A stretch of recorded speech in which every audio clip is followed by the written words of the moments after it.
പടിഞ്ഞാറേക്കല്ലട സ്വദേശി ശശിധരന് അമ്മയെ നഷ്ടമായത് 6 മാസം മുൻപാണ്. 72 വയസ്സുള്ള കമല വീട്ടിൽ നിന്ന് പുറത്തേക്ക് പോയതാണ്. ഓർമ്മക്കുറവുള്ള കാരണം വഴിതെറ്റി കൊല്ലത്ത് വന്നു.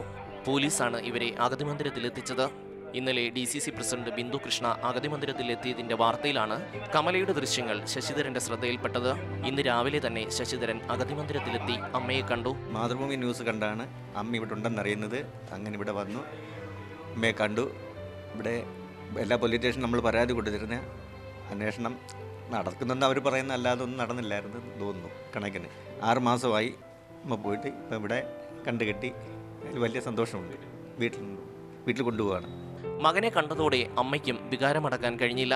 പോലീസിലടക്കം പരാതി നൽകുകയും പല രീതിയിൽ അന്വേഷണം നടത്തുകയും ചെയ്തിട്ടും കമലയെ കണ്ടെത്താൻ കഴിഞ്ഞിരുന്നില്ല.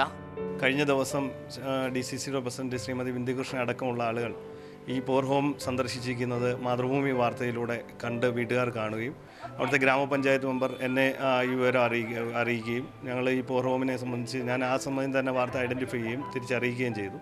അതനുസരിച്ചിട്ടായിരുന്നു അവരിന്ന് ഇവിടെ എത്തിയത്. ഇവിടെ വന്നു സൂപ്രണ്ടുമായിട്ട് സംസാരിച്ചു. അതുപോലെ ശാസ്താംകോട്ട പോലീസ് സ്റ്റേഷനിലും അറിയിച്ചു. അങ്ങനെ അമ്മയെ മകൻ കൂട്ടിക്കൊണ്ടുപോവാണ്.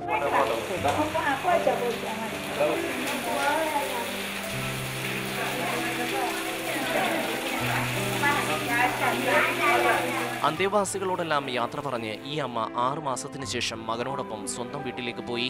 കമലയുടെ ഏക മകനാണ് ശശിധരൻ. ക്യാമറമാൻ ഷനവാസ് ഫരീദിനോടൊപ്പം ഷമ്മി പ്രഭാകർ, മാതൃഭൂമി ന്യൂസ്, കൊല്ലം.